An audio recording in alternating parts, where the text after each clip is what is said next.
नमस्कार, देवभूमि के दंगल में आप सभी का स्वागत है। मैं हूं आपके साथ यशी शुक्ला और देवभूमि के दंगल में आज हम बात करेंगे सियासत गर्म 24 में मोदी वर्सेस राहुल कंफर्म।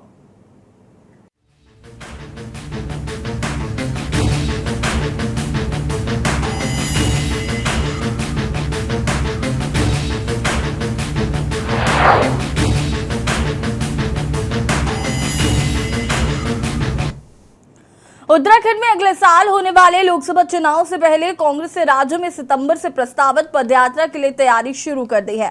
प्रदेश कांग्रेस अध्यक्ष करण माहरा ने इस संबंध में पार्टी मुख्यालय में सभी वरिष्ठ नेताओं और पदाधिकारियों की बैठक बुलाई।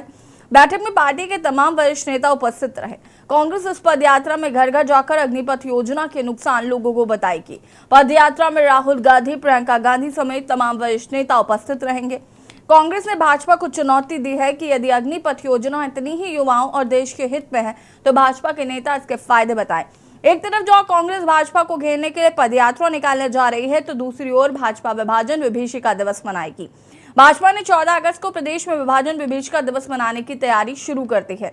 भाजपा का तर्क है कि देश के बंटवारे के दर्द को भुलाया नहीं जा सकता और बंटवारे में विस्थापित व जान गंवाने वाले लाखों लोगों के बलिदान व संघर्ष की याद में विभाजन विभीषिका स्मृति दिवस मनाने का फैसला किया है। इसके तहत हर जिले में मौन जुलूस और ऑडिटोरियम में फिल्में दिखाई जाएंगी और देश बंटवारे के दर्द को याद करते हुए ये दिवस मनाया जाएगा। आज हम इसी मुद्दे पर चर्चा करेंगे। इससे पहले रिपोर्ट देखिए।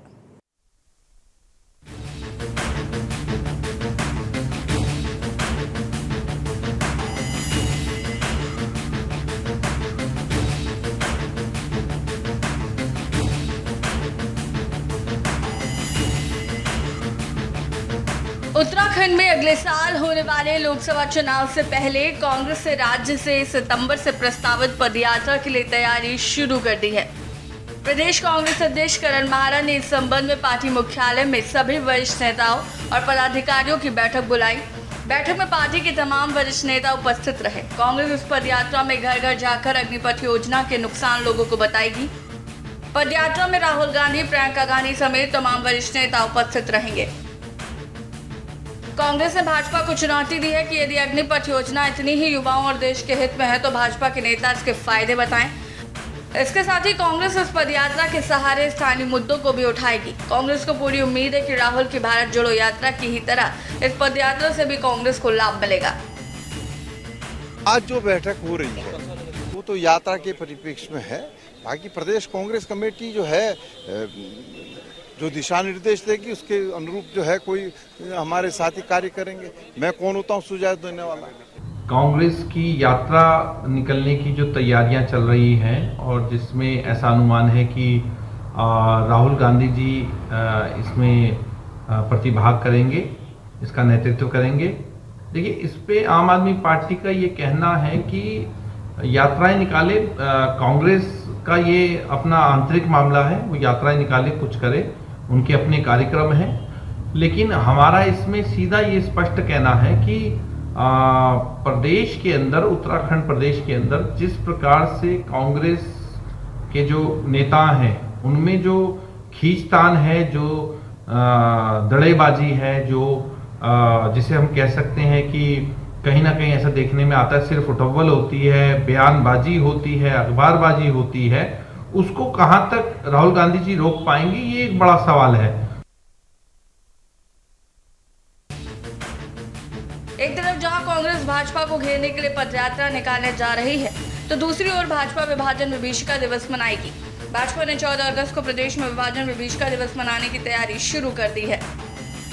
भाजपा का तर्क है कि देश के बंटवारे के दर्द को भुलाया नहीं जा सकता। बंटवारे में विस्थापित व जान गंवाने वाले लाखों लोगों के बलिदान व संघर्ष की याद में विभाजन विभीषिका स्मृति दिवस मनाने का फैसला किया है। इसके तहत हर जिले में मौन जुलूस और ऑडिटोरियम में फिल्म दिखाई जाएगी और देश बंटवारे के दर्द को याद करते हुए यह दिवस मनाया जाएगा। भाजपा का आरोप है कि आज़ादी से ठीक एक दिन पहले साजिश के तहत भारत को 2 हिस्सों में बांटा गया और पाकिस्तान के रूप में अन्य धर्म आधारित देश बनाया गया। विभाजन के नाम पर नफरत फैलाई गई। 14 अगस्त को देश का किया गया विभाजन मानव इतिहास में सबसे बड़े विस्थापन में से एक था, जिसमें 2 करोड़ लोग प्रभावित हुए थे। वहीं कांग्रेस ने बीजेपी पर जनता को भड़काने का आरोप लगाया। आदरणीय प्रधानमंत्री नरेंद्र भाई मोदी जी के नेतृत्व में जब से केंद्र में भारतीय जनता पार्टी की सरकार आई है और जब हमारे दुर्भाग्यपूर्ण हमारे देश का जब बंटवारा हुआ, उस बंटवारे के बाद बंटवारे की दंश जिन लोगों ने झेला, जो हजारों लाखों लोग उस बंटवारे के दौरान मारे गए, उनको श्रद्धांजलि देने के लिए भारतीय जनता पार्टी पूरे देश भर में विभाजन विभीषिका स्मृति दिवस के रूप में इसको व्यापक रूप से मनाने जा रही है। इसके तहत हमारे प्रदेश में 3 सदस्यीय एक टीम बनाई गई है, अपने प्रदेश महामंत्री राजेंद्र बिष्ट जी के नेतृत्व में, संयोजकत्व में, और इसी प्रकार से जिले और मंडल स्तर पर भी 3 सदस्य समिति का गठन किया जाएगा। आजादी की एक लंबी लड़ाई लड़ी स्वतंत्रता संग्राम सेनानियों, देश के लोगों ने, और जिन लोगों ने आजादी की लड़ाई लड़ी वो उस दौर के दर्द को जानते हैं कि अंग्रेजों ने किस तरीके से हम लोगों पर अत्याचार किए, और अंग्रेज जाते जाते देश को विभाजन का दर्द दे गए, हम उसको नहीं भूल सकते हैं। लेकिन आजादी बड़ी कुर्बानियों के बाद, बड़े आंदोलनों के बाद, बड़े संघर्ष के बाद मिली है। उस आजादी को बनाए रखना हम सबका कर्तव्य है। लेकिन देश की विभाजन की बात को अगर हम एक ध्रुवीकरण की राजनीति के तहत अगर मनाते हैं या हम किसी वर्ग विशेष को इसका दोष देते हैं, तो निश्चित तौर पर उसका एक सकारात्मक संदेश नहीं जाएगा। आज संदेश प्यार का, प्रेम का, एकता का देने की आवश्यकता है, और निश्चित तौर पर मुझे लगता है कि सभी लोग ये संदेश देने का प्रयास करेंगे। एक तरफ जहां कांग्रेस भाजपा को घेरने के लिए पदयात्रा निकालने जा रही है, तो दूसरी ओर भाजपा विभाजन विभीषिका दिवस बनाकर एक बार फिर कांग्रेस को घेरने की तैयारी कर रही है। सवाल यह है कि क्या दोनों दलों की ये घेराबंदी जनता के दिलों में जगह बना पाएगी? क्या राहुल गांधी को सुप्रीम कोर्ट से मिली राहत और उसके बाद संसद की सदस्यता बहाल होने के बाद राहुल गांधी बीजेपी पर फिर भारी पड़ने वाले हैं? Uttarakhand desk report.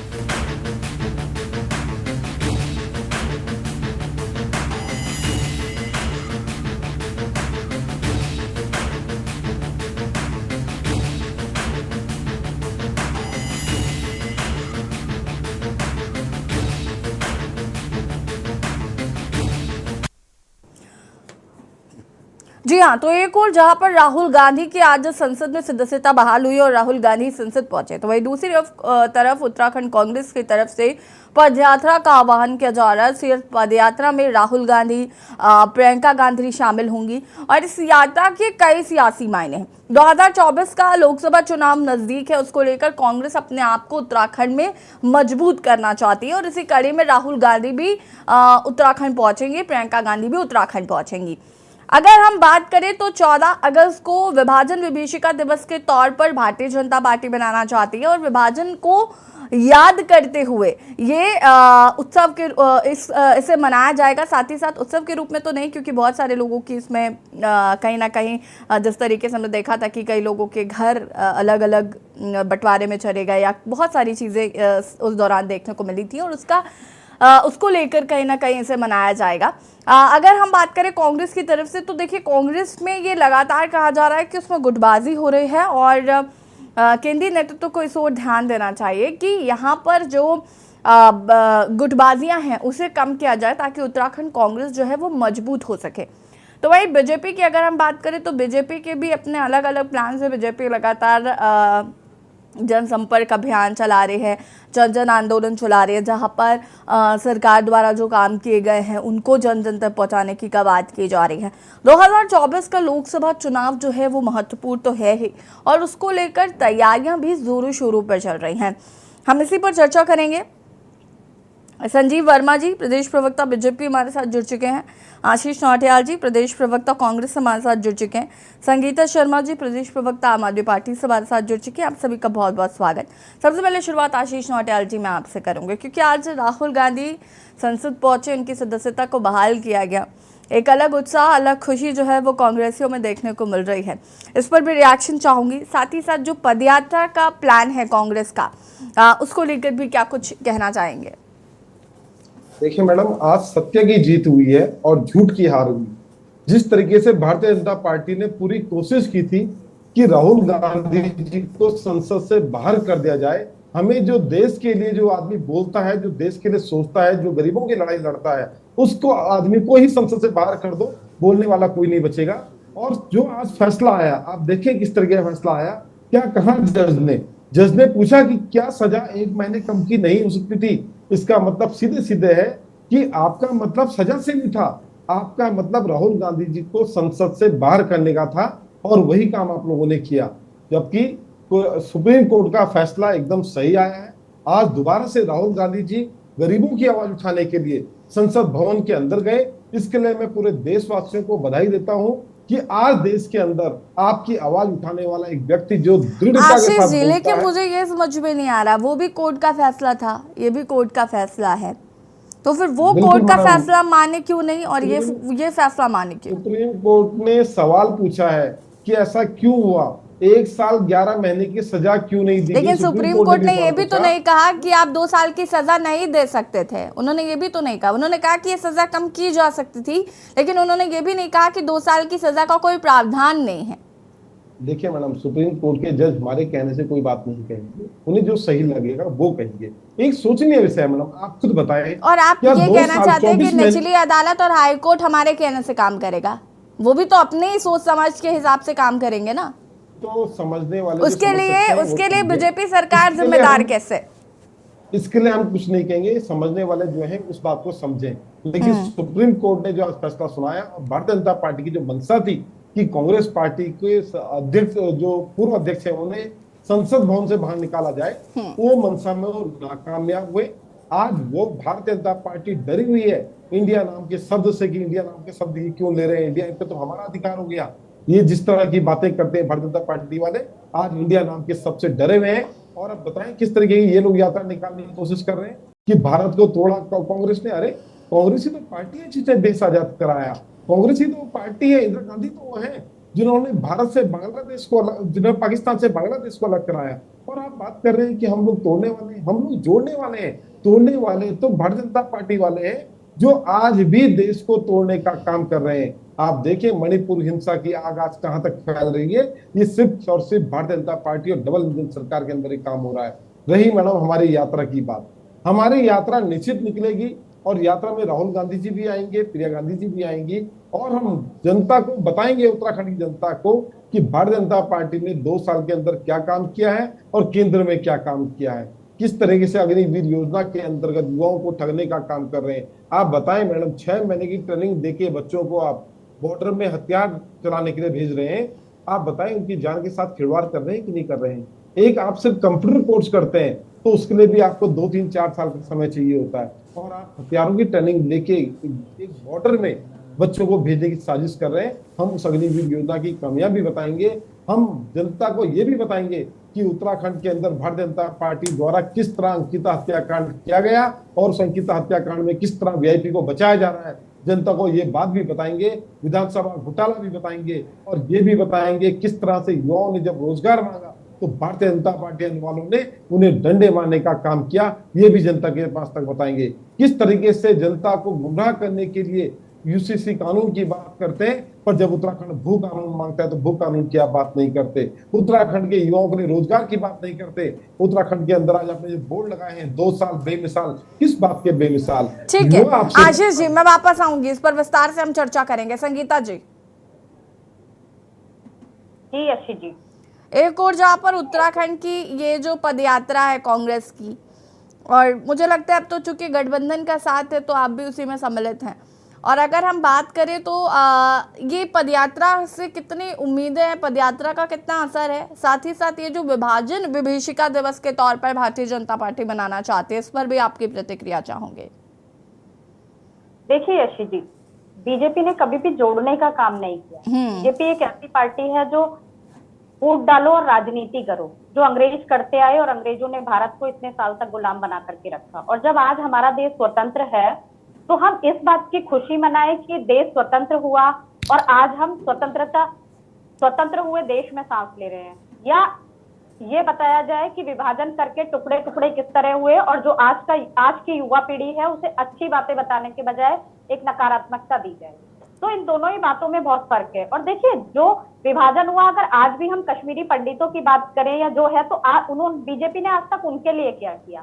तो देखिए बीजेपी एक गरगलाने का काम करती है, बीजेपी धरातल पर काम करना नहीं चाहती। आज यशी जी इनके पास मुद्दे नहीं है क्योंकि जनता त्राहिमाम है। जनता आज महंगाई पर बात कर रही है, आज युवा रोजगार पर सवाल खड़ा कर रहा है, आज महिलाएं चिकित्सा पर सवाल खड़ा कर रही हैं, महिलाएं अपनी सुरक्षा को लेकर के चिंतित है, क्योंकि मणिपुर में जो हुआ और भी राज्यों में हमने देखा तो आज इनके पास जब बताने के लिए कुछ नहीं है तो ये नई नई एक चीजें लेकर के आ रहे हैं कि किस तरह से देश को बरगलाने का काम किया जाए और राजनीति की जाए। लेकिन देखिए, जनता बहुत समझदार है यशी जी। 9 साल का एक लंबा समय जनता ने दिया और बहुत सारा प्यार दिया, एक पूर्ण बहुमत की सरकार बनाई। लेकिन जनता अब समझ चुकी है कि हमने कई राज्यों में डबल इंजन की सरकार दी, चाहे वो मणिपुर हो चाहे उत्तराखंड हो। हम उत्तराखंड में देखें तो स्वास्थ्य व्यवस्थाओं पर हमने आप ही के चैनल में कई डिबेट की, हमने शिक्षा पर कई डिबेट की। तो यहाँ ना तो मूलभूत सुविधाओं के नाम पर शिक्षा में कुछ हुआ, न स्वास्थ्य में कुछ हुआ, न रोजगार के क्षेत्र में कुछ हुआ। हम मणिपुर में देखें, डबल इंजन की सरकार वहां की जनता ने दी, वहां क्या हाल है। 50,000 से ज्यादा लोग विस्थापित हो चुके हैं और महिलाओं पर तो मैं बात करूं तो रूह कांप जाती है। तो देखिए, जो डबल इंजन की सरकार में जनता ने उम्मीद की थी उससे उलट जाकर के इन्होंने काम किया और लोकतंत्र की लगातार हत्या करने का काम किया, तानाशाही का काम किया। चाहे वो दिल्ली का सेवा बिल हो, फिर चाहे माननीय राहुल गांधी जी की सदस्यता हो। यशी जी देखिए, इनके भी तो जो विधायक हैं, रामचंद्र कटेरिया जी इटावा से सांसद हैं, उनको भी 2 साल की सजा हुई। क्या 24 घंटे में उनकी सदस्यता रद्द की गई? अगर तराजू की बात करते हैं तो तराजू सबके लिए बराबर होना चाहिए। अगर राहुल गांधी जी की 2 साल की सजा में 24 घंटे का समय नहीं लगा और उनकी संसद की सदस्यता को रद्द किया जाता है, तो फिर रामचंद्र कटेरिया जी पर भी सवाल उठता है कि जब उनको 2 साल की सजा हुई। वैसे सांसद रामशंकर कठेरिया को राहत मिल गई है। अभी अभी ब्रेकिंग चल रही है कि जिला कोर्ट से रामशंकर कठेरिया को राहत मिली है। सहमत हूँ, नहीं जब राहत मिली है उसके बाद, लेकिन क्या 24 घंटे में वो काम हुआ यशी जी? इस पर भी सवाल खड़ा होगा। आज जब राहुल गांधी जी को राहत मिली तो संसद की सदस्यता बहाल हुई, तो क्या उनकी 24 घंटे में सदस्यता नहीं जानी चाहिए थी? तो देखिए, अपनों को बचाने का काम इनका है कि एक हाथ बगल में राम और बगल में छुरी वाला इनका हिसाब है। कि एक तरफ ये जो अजीत पवार जी को हमने देखा कि लगातार 17,000 करोड़ का भ्रष्टाचार का आरोप लगाते रहे, उनकी पत्नी का नाम भी उसमें सम्मिलित था और इन्होंने आरोप लगाया भ्रष्टाचार का। और जब वहां सरकार बनाने की बारी आई तो उन्हें ही गले लगा लिया और उप मुख्यमंत्री बना लिया। तो ये जो भी जनता ये सब कुछ देख रही है कि ये भ्रष्टाचार में लिप्त पार्टी है, इनकी पार्टी में आ जाओ तो सारा भ्रष्टाचार ठीक है, दूसरी पार्टी में आप रहोगे तो ये भ्रष्टाचार का आरोप लगाते रहेंगे। तो आज जनता सब समझ गई कि ये झूठ बोल करके सत्ता में आने वाली सरकार है, इनके अपनी कोई नीति और नियत नहीं है, इनके अपने कोई नियम नहीं है जिस पर ये इन्होंने काम किया हो। तो झूठ का किला जो है वो बार बार यशी जी खड़ा नहीं होता, चाहे वो महंगाई का मुद्दा हो, बेरोजगारी का मुद्दा हो। माननीय प्रधानमंत्री जी के हम पहले के और आज के भाषणों को जब सुनते हैं और देखते हैं तो ताज्जुब होता है कि कोई व्यक्ति इतना झूठ भी बोलता है जो देश के इतने ऊंचे पद पर हो। और आप देखिए कि जब बारी आती है कि मणिपुर पर बोला जाए तो बोला नहीं जाता, विपक्ष को अविश्वास प्रस्ताव तक लाना पड़ता है। और मन की बात करने की बारी आती है तो आप घंटों बुलवा लीजिए, फिर आप घंटों बुलवा लीजिए, क्योंकि उसमें मन की बात होगी, ढंग की बात नहीं होगी और जनता को नहीं सुना जाएगा, उस काम की बात नहीं होगी। लेकिन आज ये जनता 9 सालों में सारा कुछ यशी जी देख चुकी है कि उनको क्या चाहिए था। 30% तक महंगाई बढ़ जाना, आटा दाल चावल के दाल 30% तक बढ़ जाना, तो जनता ने बहुत कुछ झेल लिया यशी जी। अब जो 2024 में होगा ये कुछ भी कर लें, लेकिन ये जिस तरह से दंगों में देश को धकेलने का काम कर रहे हैं, मणिपुर पूरा इन्होंने जला के राख कर दिया, तो ये सब जनता के सामने है। जनता अच्छे चश्मे से, अच्छे से सही लोगों को चुनेगी और सत्ता में सही लोगों को लेकर के आएगी।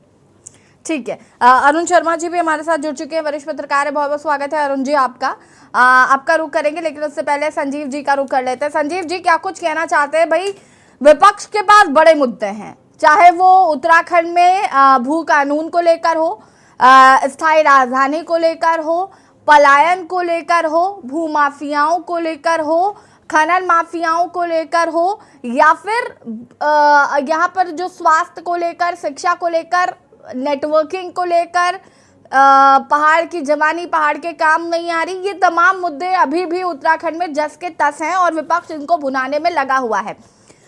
भाजपा जो है वो विभाजन विभीषिका दिवस थी उसे मनाने पर जोर दे रही है, ठीक है, लेकिन जनता जो है वो अपने मुद्दों को ज्यादा महत्व देगी, या आपको लगता है कि विभाजन विभीषिका से काम चल जाएगा?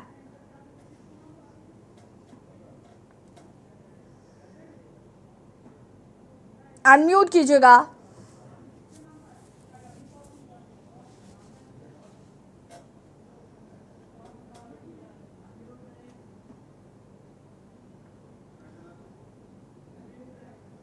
संजीव जी की आवाज नहीं आ पा रही है।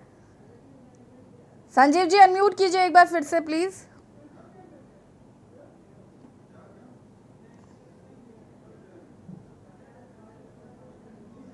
संजीव जी तक शायद आवाज नहीं पहुंच पा रही है और संजीव जी की आवाज हम तक नहीं आ पा रही। संजीव जी आपको हम वापस कनेक्ट करने की कोशिश करते हैं, आपकी आवाज नहीं आ रही है हम तक।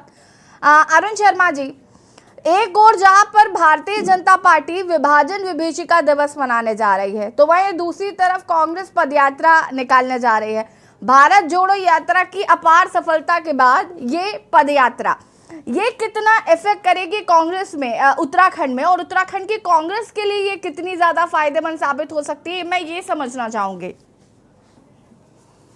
देखिए यशी, कांग्रेस में आज एक नई ऊर्जा आई है, क्योंकि राहुल गांधी की लोकसभा की सदस्यता बहाल हो गई है।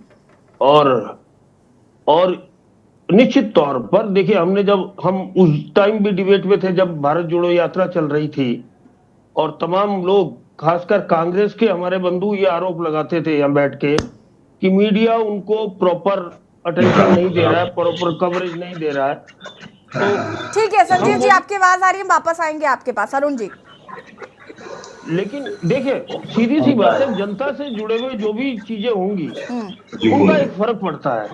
अब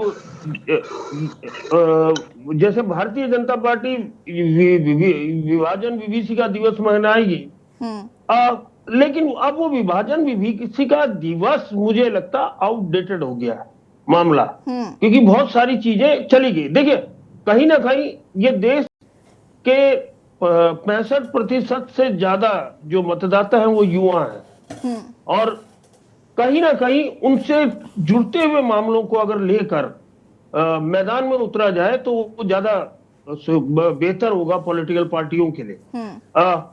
और देखिए कांग्रेस की पिछली जो 3000 किलोमीटर की यात्रा हम देख रहे थे, भारत जोड़ो यात्रा, उसका असर था, एक असर हुआ था, और कई जगह पर उनको उसका फायदा हुआ था। और अब क्योंकि नवंबर में कई स्टेट में चुनाव होने, मध्य प्रदेश में है, बड़े स्टेट है जो राजस्थान में है, उसके अलावा छत्तीसगढ़ में है, तो उसके कई है, तो कहीं ना कहीं ये यात्राएं होती है, कहीं ना कहीं वो जो जनता होती है उसे लामबंद करके, और खासकर जो अपने फेवर के वोटर होते हैं, क्योंकि निश्चित तौर पर ये कांग्रेस की यात्रा, ये भाजपा वालों को तो लामबंद नहीं करेंगे, तो अपने जो वोटर इनके बिखरे हुए हैं और जो किन्हीं कारणों से इधर उधर छितर जाते हैं, उनको कहीं ना कहीं लामबंद करने में कामयाबी हासिल होगी, मेरा ये मानना है। और देखिए आने वाला समय, क्योंकि नवंबर में इन 3-4 स्टेट के चुनाव है, और नवंबर में उत्तराखंड में स्थानीय निकाय के चुनाव है, और उसके बाद मई में हम लोकसभा चुनाव में हम लोग मैदान में होंगे, तो कहीं ना कहीं इन सारी चीजों का असर उस समय देखने को मिलता है। जी ऐसी। ठीक है, संजीव वर्मा जी क्या कुछ कहना चाहते हैं, विभाजन विभीषिका दिवस और जो मैंने तमाम बातें आपसे कही थी उनका जवाब।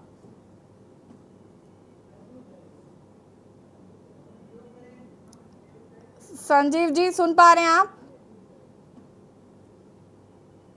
संजीव जी सुन पा रहे हैं आप मुझे?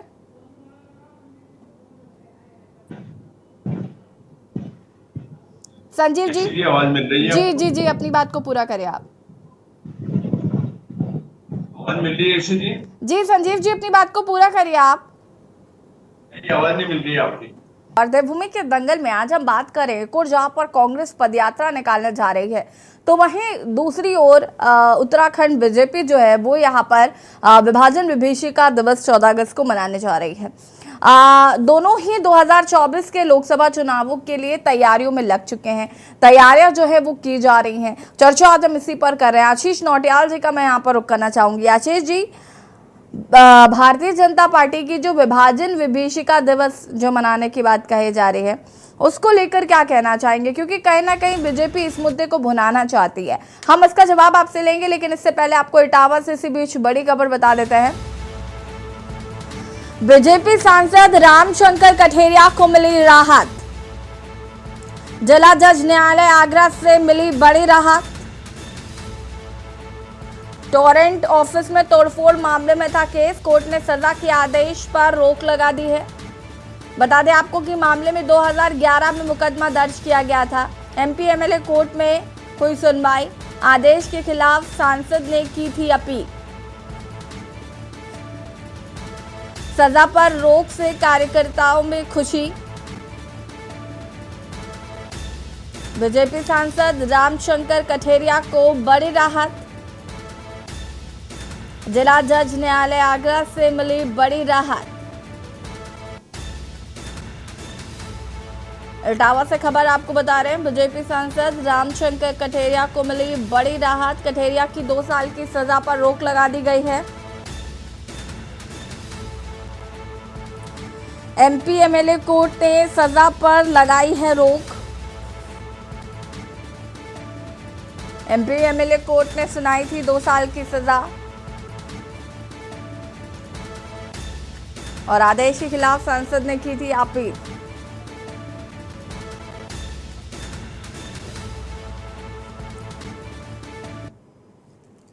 और देवभूमि के दंगल में हम चर्चा कर रहे हैं। आशीष नौटियाल जी, अपनी बात को पूरा कर सकते हैं आप। देखिए मैडम, अभी आपने ब्रेकिंग न्यूज बताई तो मैं इसमें बताना चाहूंगा। देखिए, बीजेपी ज्वाइन करना ही एक बहुत बड़ी राहत है। अगर आपने बीजेपी ज्वाइन कर ली तो आप पूरे लाइसेंस है आपके पास, आप कुछ भी गलत काम करें सरकार आपको बचा लेगी। जिस प्रकार उत्तराखंड के अंदर हत्याकांड में वीआईपी को बचा दिया, ये हर जगह बचाते हैं। देखिए, जिसने गलत काम करना है उसके लिए भारतीय जनता पार्टी की ऐसी डुबकी है जहां जाके लगाए और आप शुद्ध हो जाए। तो ये तो भारतीय जनता पार्टी की खासियत है। दूसरा मैडम, जहां तक भारतीय जनता पार्टी के इस जो ये निकाल रहे हैं यात्रा, इसका सवाल है, तो भारतीय जनता पार्टी मैडम तोड़ने की राजनीति करती है। भारतीय जनता पार्टी ये नफरत फैलाने की राजनीति करती है। भारतीय जनता पार्टी एक दूसरे से किस तरह लोगों की नफरत बढ़े इस बात की राजनीति करती है। अपनी राजनीति चमकाने के लिए, अपने आप को सत्ता में लाने के लिए ये किसी भी हद तक गुजर सकते हैं, चाहे कोई हमला करवाने की बात हो, चाहे कुछ हो। अभी अगर आपने एक न्यूज सुनी होगी, जो वहां के पूर्व राज्यपाल थे कश्मीर के, उन्होंने बताया कि कहीं ना कहीं से इंटेलिजेंस से ऐसी भी सूचना है कि भारतीय जनता पार्टी अयोध्या मंदिर पे भी हमला करा सकती है 2000 चुनाव से पहले। तो किसी भी स्तर तक ये लोग गिर सकते हैं और इनका काम है कि किस तरह से लोग किसी से नफरत करें। आप देखिए मैडम, इनकी नफरत की वजह से आज मणिपुर जल रहा है, पर प्रधानमंत्री मोदी जी मन की बात के अलावा कुछ नहीं बोल सकते। जब पूरा संसद मांग कर रहा है कि हमें मोदी जी का बयान चाहिए, मोदी जी इस पे को सफाई दें, तो मोदी जी वहां पे नहीं, मौन व्रत रख लेते हैं। और जहां पर कुछ सुनने वाला, जहां पर कोई बोलने वाला नहीं है, वहां पे आप मन की बात करके लोगों को पकाने का काम करते हैं। जिसने आपकी मन की बात सुननी थी उसने सुनी नहीं, और जनता को आपने मन की बात सुना सुना के पका दिया। जनता परेशान है आपकी मन की बात से। तो मैडम, ये सब भारतीय जनता पार्टियों के हथकंडे अब जनता पहचान चुकी है, जनता समझ चुकी है। हर जगह मुक्की इन्होंने खाई है। चाहे आप काले धन में देख लें, काले धन का किस तरह इन्होंने प्रचार प्रसार किया, काला धन नहीं लेके आ सकते। अपने स्मार्ट सिटी की बात करें, स्मार्ट सिटी में ये लोग फेल हुए। गुजरात मॉडल आज तक ये बता नहीं सकते क्या है। तो जनता इन पे विश्वास किस चीज पे करे? ऐसी कौन सी इनकी योजना थी जो सक्सेस हुई? अभी आप ये जो हर सर घर क्या योजना है इनकी, उस पर भी जो बजट था वो बजट भी खत्म कर दिया, वो भी किस्त नहीं आ रही। तो ये कुछ दे ही नहीं पा रहे हैं। 2023 तक हर किसी को अपना मकान मिलेगा, मोदी जी कहते थे, वो बात इनकी झूठी हो गई। अब जनता मैडम देख रही है, और यूट्यूब और फेसबुक के माध्यम से बार बार चीजों को रिपीट किया जाता है। परसों में एक चीज प्रधानमंत्री मोदी जी के 4 वीडियो देख रहा था, जिसमें वो कह रहे थे कि मैंने 35 साल तक भिक्षा मांगकर खाई है। अगले में बोल रहे थे मैंने चाय बेचकर खाया है। किसी में कहते हैं मैं पढ़ा लिखा नहीं हूँ। तो मेरी आवाज मिल रही है? जी जी, मिल रही है संजीव जी। इनकी इन यात्राओं से जनता को कोई फर्क नहीं पड़ता। अब ये चाहे किसी तरीके की यात्राएं निकालें, ये तो ये भी कह रहे हैं कि हम लोग जो है वो करेंगे, अपना घर घर जाके बताएंगे कि हमने क्या काम किया। बताएं मैडम, जिसके लिए योजनाएं बनाई, जिन्होंने योजनाओं का लाभ लिया, उनको बताना पड़ेगा हमने तुम्हारे लिए ये योजनाएं बनाई। इसका मतलब भारतीय जनता पार्टी जानती है कि इनकी सारी योजनाएं किताबी योजनाएं थी, किताबों में योजनाएं थी, धरातल पे इन्होंने कोई काम नहीं किया। इसलिए जगह जगह जाकर ये लोग बताना चाहते हैं कि हमने आपके लिए योजना बनाई थी, उसका लाभ आप नहीं दे पाए तो उसमें आपकी गलती है।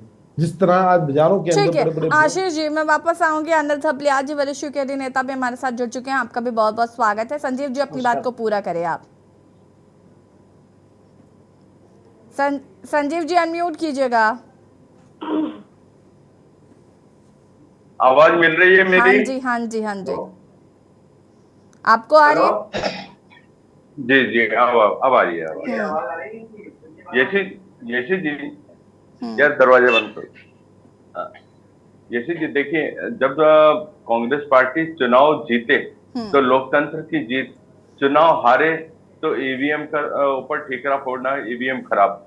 जब न्यायालय में या कहीं पर भी इनके पक्ष में कोई फैसला आता है तो न्याय की सत्यमेव जयते, और यदि ये लोग हारते हैं तो हारने के बाद क्या है कि न्यायालय के ऊपर उंगली उठाना। इसी प्रकार मणिपुर के ऊपर और राज्य में मौन, पश्चिम बंगाल के ऊपर मौन, और अभी मेरे मित्र बड़े बड़े ढोल पीट रहे थे। तो आप ये बताइए, आपके शासन काल में जिस समय आपकी यूपीए की सरकार, उस समय तो पूरी तरह से आप लोग पूरी तरह नॉर्थ स्टेट है आइसोलेशन पूरी तरह से। जब कोई गलत बात बोलता है तो उसकी आवाज सुनाई नहीं देती है, जिस प्रकार संजीव जी की बात सुनाई देती है। झूठ झूठ झूठ ऐसे ही होता है। नहीं यार, संजीव जी का शायद कुछ नेट प्रॉब्लम कर रहा है।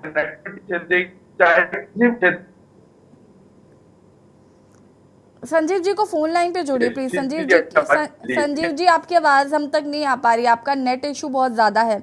संजीव जी को हो सके तो फोन लाइन पे जोड़ने की कोशिश की जाए, अन्यथा प्रिया जी अपनी बात को पूरा करेंगे। आप यहाँ पर कांग्रेस जो है वो पदयात्रा निकाल रही है, भारतीय जनता पार्टी विभाजन विभीषिका दिवस मनाना चाहती है। 2024 के लोकसभा चुनावों की तैयारियां जो है वो जोर शोर पे शुरू है, क्या कुछ कहना चाहता है?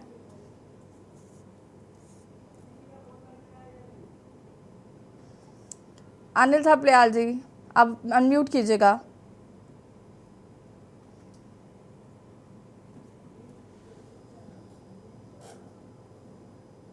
अनिल थपलियाल जी अनम्यूट कीजिए। मेरी आवाज आ रही है अब तक? हाँ जी, हाँ जी। नमस्कार मैम जी। एक्चुअली क्या है कि अभी शोभा यात्रा, कभी भारत जोड़ो यात्रा, तो कभी किसी की कोई पद यात्रा। ये 2014 जो लोकसभा चुनाव है इसकी सॉरी 2024 की जो लोकसभा चुनाव की जरा ऑडियो से कनेक्ट करवा दो यार। आप कंटिन्यू करिए अनिल जी। तो वो तैयारियां इनकी चल रही है। दूसरी बात यह है कि मुद्दे की और उत्तराखंड के सरोकारों को लेकर के या उत्तराखंड की चिंता इनको है नहीं कि किस प्रकार से उत्तराखंड का विकास किया जाए। यात्राएं और शोभा यात्राएं ये निकलती रहेंगी। और कल मैं परसों देख रहा था कि बहुत अच्छी बात है, हम भी अग्रिम बधाई देंगे राहुल गांधी जी को कि उनको सजा से मुक्ति मिली है और उनकी सांसदी बहाली हुई है। लेकिन ये जो बार बार बोलते हैं कि लोकतंत्र की जीत हुई है, तो लोकतंत्र कहीं भी इसमें नहीं आता है। लोकतंत्र के उसके सदस्य थे, लेकिन जीत किसी की नहीं हुई है। जीत हारना ये अमर्यादित शब्दों का प्रयोग था। तो एक दूसरे पर आरोप प्रत्यारोप लगाया, वो कोर्ट में गया मामला। तो इसमें इतना बड़ा जश्न मनाने की जरूरत नहीं है, और न ही, क्योंकि न्यायालय सर्वोच्च है और उसका जो अनिल जी विभाजन विभीषिका दिवस मनाने की जरूरत है क्या? ये मनाने की जरूरत आपको लगता है कि बीजेपी को है? ये तो कांग्रेस की बात हो गई। इससे बेहतर है कि ये राज्य की ठोस योजनाओं के लिए जो लोकसभा में जनता के सामने जाएंगे, सॉरी 2024 में जनता के सामने जाएंगे, तो एक ठोस मुद्दे लेके जाएं।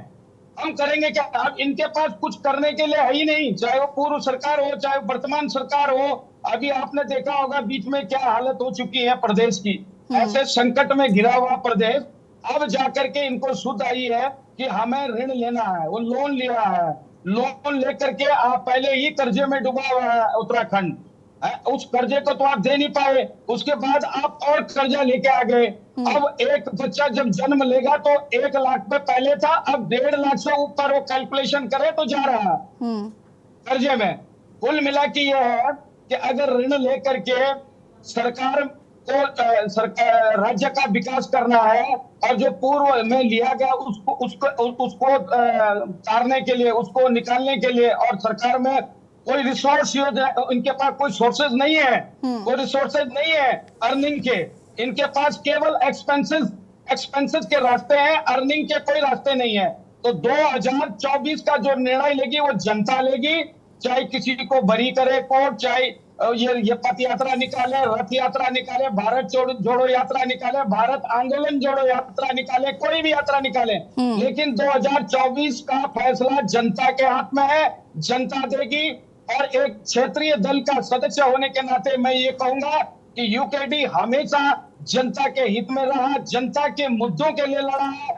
जब आंदोलन हुआ तब भी शीर्ष पर रह करके यूकेडी ने अपना नेतृत्व किया है, और आज भी यूकेडी तैयार है। जो दल अच्छा काम करेगा, जो कोई किसी की भी सरकार हो, किसी प्रकार का भी राज्य सरकार के हित में फैसला हो, उसका समर्थन हम करेंगे। लेकिन जब हमें लगेगा कि 22 वर्ष पूर्ण हो गया और 23 वर्ष, चलिए ठीक है अनिल जी, मैं वापस आऊंगी। संजीव जी, आपको आवाज आ रही है मेरी? 24 वर्ष जी आ रही है जी। संजीव जी अपनी बात को पूरा करिए आप। ठीक है अनिल जी, अनिल जी, अनिल जी, अनिल जी, अनिल जी, अनिल जी, कुछ नहीं होने वाला। वापस आती हूँ मैं आपके पास। अनिल जी, संजीव जी। जैसे जी, जिस तरह से मैंने जैसे जी जी, मेरी आवाज मिल रही है ना आपको? हाँ जी, हाँ जी। जैसे जी, मैंने जैसे पहले आपसे बोला, जो बातें कांग्रेस के पक्ष में हो तो उसमें तो ये लोग जय जयकार करते हैं, और जो चीज इनके पक्ष में नहीं होती उसके ऊपर ये लोग उंगली उठाने का काम करते हैं। चाहे इलेक्शन में हार जीत की बात होती है, जब इलेक्शन में ये लोग जीतते हैं, कर्नाटक में जीते तो लोकतंत्र की जीत, और जब उत्तराखंड में हारे तो ईवीएम के ऊपर सवाल। और उसी प्रकार से अभी जिस तरह से राहुल गांधी जी के अपना चुनाव में रोक लगी, सजा के ऊपर रोक लगी, तो उसका ये लोग इस तरह से जश्न मना रहे हैं जैसे कोई बहुत बड़ी उपलब्धि ये इनके हाथ लग गई हो, इन्होंने बहुत बड़े कीर्तिमान कोई स्थापित कर दिए हो। श्रीमान जी, सजा पर केवल रोक लगी है, बरी नहीं हुए हैं, दोष मुक्त नहीं हुए हैं, और मामला भी लंबित है, उसमें कुछ आने वाले समय में कुछ भी हो सकता है। तो बहुत ज्यादा प्रसन्न होने की आवश्यकता नहीं है। जिस समय 2 साल की सजा न्यायालय ने घोषित करी थी, तब इन्होंने न्यायालय के ऊपर सवाल खड़ा किया था। आज ये बोल रहे हैं कि लोकतंत्र की विजय हुई है। मणिपुर के ऊपर ये लोग पूरे देश भर में शोर मचा रहे हैं, जबकि राजस्थान में जहां रोजाना 17 बेटियों के साथ रेप की घटनाएं होती हैं, ये ऑफिशियल आंकड़ा है, ये ऑफिशियल आंकड़ा है यशी जी। वहां पर ये लोग पूरी तरह से मौन है, पश्चिम बंगाल में पूरी तरह से मौन है, झारखंड में पूरी तरह मौन है, और छत्तीसगढ़ में पूरी तरह मौन है। तो कांग्रेस पार्टी को के साथ बहुत बड़ी ये प्रॉब्लम है, जो चीजें इनके पक्ष में होती है उसकी जय जयकार, जो पक्ष में नहीं होती उसके लिए ये लोग इस तरह का शोरबाजी करते हैं। अभी बहुत बड़ी बड़ी बातें हो रही थी, शिक्षा के ऊपर बात हो रही थी, स्वास्थ्य के ऊपर बात हो रही थी। तो मैं आपको बताना चाहता हूँ, 2017 में जब कांग्रेस की यहाँ से सरकार गई थी, उस समय मात्र 924 डॉक्टर पूरे उत्तराखंड के स्वास्थ्य बेड़े में थे। आज वो संख्या 2775 है। शिक्षा का स्तर जो हमारे सरकार में बढ़ा है, आज नई शिक्षा नीति लागू करने वाला उत्तराखंड पहला ऐसा राज्य बना है। यूजीसी की ओर सबसे पहले कदम बढ़ाने वाला उत्तराखंड पहला ऐसा राज्य बना है। आपके राज्य में जिस समय आपकी सरकारें थी उस समय तमाम भर्ती परीक्षाओं में धांधली हुआ करती थी, लेकिन आप उसके ऊपर कंबल चादर ढकने का काम करते थे। आपने कभी भी ये प्रयास नहीं किया कि युवाओं को उनका अधिकार दिलाया जाए, युवाओं का के जो भविष्य से जो नकल माफिया खिलवाड़ कर रहे हैं उनके ऊपर कार्रवाई की जाए। हमारी सरकार ने कठोर से कठोर जो नकल विरोधी कानून बनाया है, उसके चलते आज जितनी भी परीक्षाएं हुई हैं सारी पूरी तरह से नकल मुक्त हो रही हैं, पूरी तरह से फ्री एंड फेयर हो रही हैं। आज युवा का एक विश्वास जगा है। तीसरी बात, ये लोग बार बार एक बात करते हैं बेटी अंकिता को लेकर।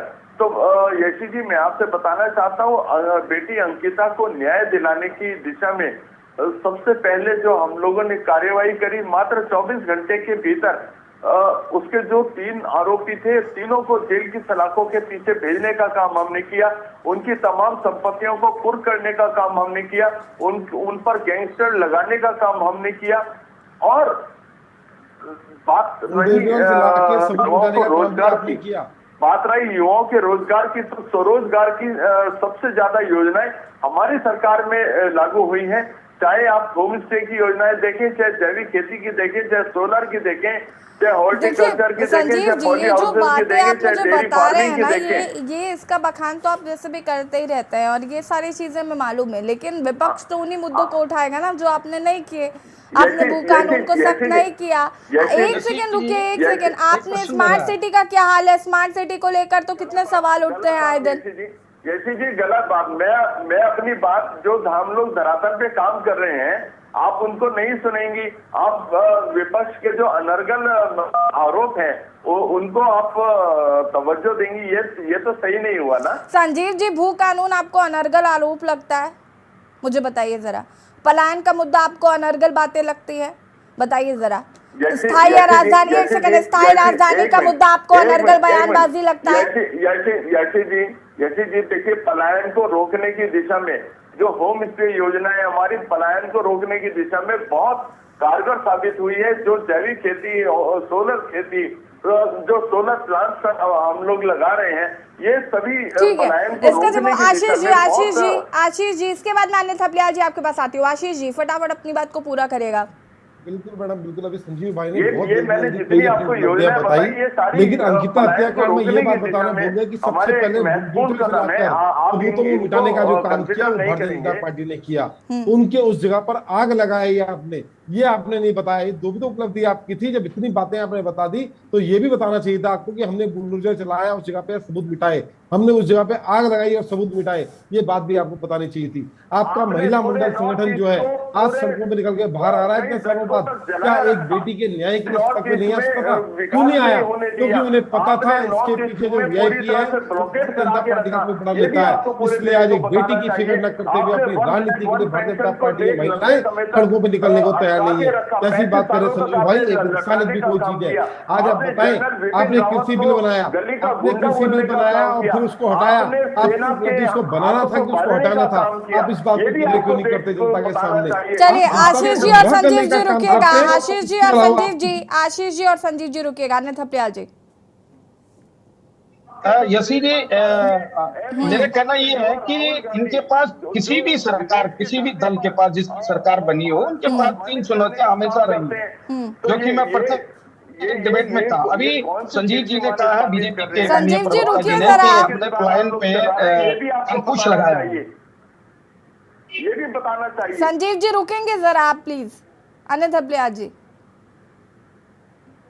इनके पास 3 चुनौतियां जो भी सरकार बनी हो, चाहे पूर्व में रही हो चाहे वर्तमान में रही हो। मेरे कहने का मतलब ये है कि 3 चुनौतियों में से किसी भी एक चुनौती पे ये खरे नहीं उतरे हैं, चाहे वो पूर्व सरकार रही वर्तमान। जहां तक अभी माननीय प्रवक्ता बीजेपी कह रहे थे कि पलायन पे हमने अंकुश लगाया है, तो बेरोजगारी सबसे बड़ा इशू रहा है पहाड़ से पलायन का।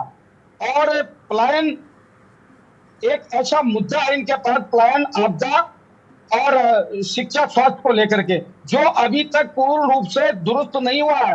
हालांकि इन्होंने 10% सब में बढ़ोतरी की है। अच्छा, कुछ थोड़ा बहुत समझ में आया कि काम हो रहा है, लेकिन जिस तरह से लक्ष्य इन्होंने तय किए थे, जब दूसरी बार भी प्रचंड बहुमत बन के सरकार बनाई थी भाजपा ने, तो तब भी लोगों का, जनता का विश्वास ये था, उत्तराखंड के स्थानीय जनता का विश्वास ये था कि ये लोग हमारा हित करेंगे। दूसरी बार भी बागडोर इनके हाथ में थी, लेकिन कहीं भी लगता नहीं है किसी भी प्रकार से कि इनके पास कोई ठोस मुद्दा ऐसा है अब जो 2024 में जनता इनको स्वीकार करे या किसी और दल को स्वीकार करे। हम ये नहीं कहते हैं कि बीजेपी हारेगी या कांग्रेस जीतेगी। हम एक दल होने के नाते, उत्तराखंड के क्षेत्रीय दल का सदस्य होने के नाते मैं ये जरूर कहूंगा कि अब इनके पास मुद्दे नहीं है। जो पुराने मुद्दे थे उनको ये सॉल्व कर नहीं पाए, तो अब उन पुराने मुद्दों पे ही, और जो पुराना बजट था वो भी इन्होंने पूर्ण रूप से विकास में कहीं यूटिलाइज किया नहीं। जैसे अभी आपने कहा कि स्मार्ट सिटी को लेकर के है।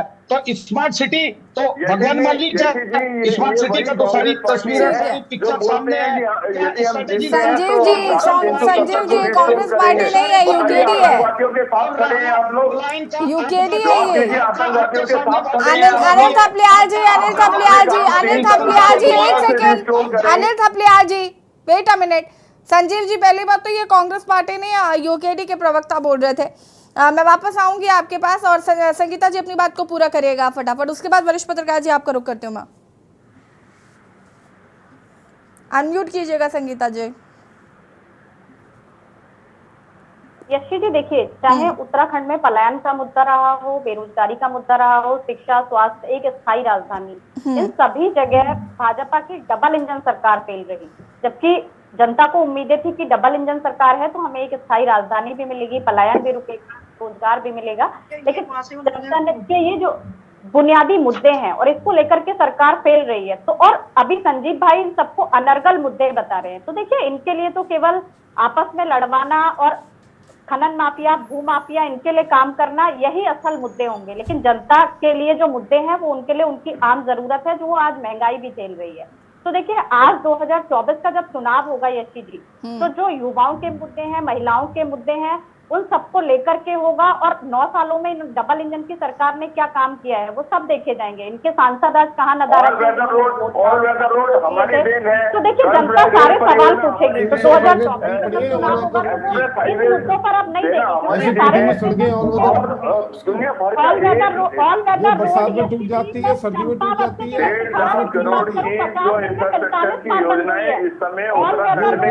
कमियां आपकी, आपका घोटाला सरकार की 9 साल की हमारी ऑल वेदर रोड बनने से अरे बेरोजगारी खत्म नहीं होगी। एक एक करके बात करें प्लीज, एक एक करके बात करें। अरुण शर्मा जी अंतिम प्रतिक्रिया मैं आपकी लूंगी इस पर। क्या जैसे जैसे वक्त बीत रहा है वैसे वैसे क्या आपको लगता है कि मुद्दे भी बदलते जा रहे हैं और अब कहीं ना कहीं जनता जो है बहुत ज्यादा सजग हो गई है और अपने मुद्दे चुनने के लिए भी बहुत ज्यादा कहीं ना कहीं उनको लगता है कि हमारे जो बेसिक मुद्दे हैं उन पर बात होनी चाहिए। अब ये विभाजन विभीषिका से मुझे लगता है काम नहीं चलने वाला है।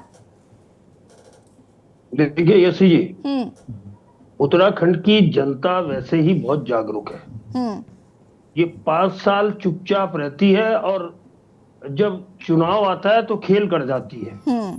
जिस नेता को ये लगता है कि जनता उसके कब्जे में है, कहीं ना कहीं वो कब्जे में नहीं होती, लेकिन वो मौके पे उसका जवाब देती है। और तमाम उदाहरण है लोकसभा चुनाव के, विधानसभा चुनाव के, जब किसी पार्टी के पक्ष में लहर सी लगी, लेकिन हालात जब रिजल्ट आए तो हालात बदले हुए थे।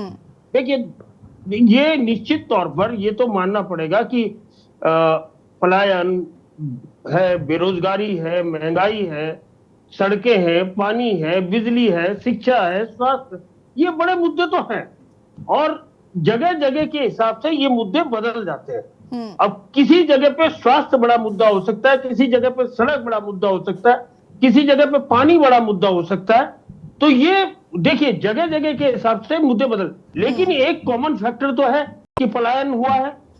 आपने पलायन आयोग बनाया, पलायन आयोग ने क्या काम किया? संजीव भाई कह रहे थे कि होम स्टे के रूप में गवर्नमेंट ने एक योजना दी बेरोजगारों के लिए कि जिससे वो अपने स्वरोजगार अपना सके। तो देखिए, जब सड़कें बंद होंगी तो होम स्टे में कौन जाएगा? तमाम पूरे पहाड़ आज बंद है, तमाम सड़कें बंद है, क्योंकि इस बार बरसात भी ज्यादा हुई है। पिछले लगभग 10 साल बाद इतनी बरसात हुई है। तो केवल उत्तराखंड नहीं, जहां जहां वो पानी उत्तराखंड से बह के गया वहां तबाही मची है। तो अब उत्तराखंड में तो कम से कम इतना है ना कि ऋषिकेश से पानी निकल जाता है नीचे, लेकिन हमारे यहाँ रायवाला के बाद हरिद्वार, रुड़की और उसके बाद क्या हालात होते होंगे, ये सब लोग, तमाम लोग, क्योंकि अलग अलग पॉलिटिकल पार्टी से जुड़े हुए, समाचारों से जुड़े रहते हैं, तो इनको सबको पता होगा कि क्या स्थिति है आजकल हो रही है।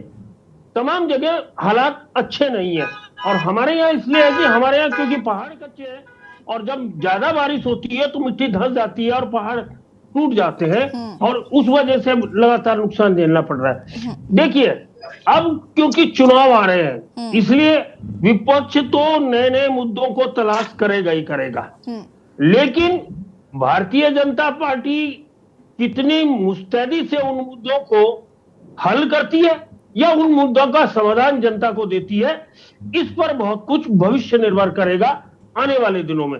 अब देखिए, एक दिक्कत और है, अब जैसे हम लोग पैनल में जब बैठते थे पहले, तो आम आदमी पार्टी भी, कांग्रेस भी, सब अलग अलग बोलते थे। आम आदमी पार्टी कांग्रेस को भी कोसती थी, बीजेपी भी को। अब क्या है, सुर मिल गए हैं, तो अब इनको डबल अटैक झेलना पड़ेगा उत्तराखंड में। आम आदमी पार्टी का भी झेलना पड़ेगा और कांग्रेस का भी झेलना पड़ेगा, और देश में तो तमाम चीजें होंगी। अच्छा, अब देखिए, यूकेडी तो बीजेपी की उतनी विरोधी है जितनी कांग्रेस की। आज थपलियाल जी नहीं है, थपलियाल जी थोड़ा सॉफ्ट कॉर्नर रखते हैं कांग्रेस के प्रति, लेकिन अनिल भाई हैं। अब अनिल भाई नए नए नेता बने हैं, अनिल जी बीजेपी के प्रति सॉफ्ट कॉर्नर रखते हैं। अब नहीं, ऐसा नहीं है, ऐसा तो नहीं है। खैर, ये भी मीडिया के लाइन के आदमी है ना पुराने, इसलिए है ये। तो देखिए, ये तमाम चीजें हैं। नमस्कार। तो ये तमाम चीजें हैं, और आने वाले दिनों में देखिए घमासान तेज होगा। बिल्कुल आनंद जी, देखिए अब ये देखना होगा कि ये पदयात्रा जो है वो कितना असर दिखाती है, या ये विभाजन विभीषिका दिवस या अन्य जो भी बीजेपी की तरफ से किया जा रहा है, ये कितना असर करती है, देखना होगा। आप सभी का बहुत बहुत शुक्रिया चर्चा में शामिल होने के लिए। और देवभूमि के दंगल में आज हम बात कर रहे थे, एक और यात्रा निकालने जा रही है जिसमें राहुल गांधी भी शामिल होंगे, प्रियंका गांधी भी शामिल होंगे। तो वहीं भारतीय जनता पार्टी विभाजन विभीषिका दिवस मनाना चाहती है, साथ ही साथ अन्य योजनाएं जो है वो जन जन तक पहुंचाने के लिए भी बीजेपी की कवायद तेज है। देवभूमि के दंगल में फिलहाल इतना ही। देखते रहिए के न्यूज़ इंडिया। नमस्कार।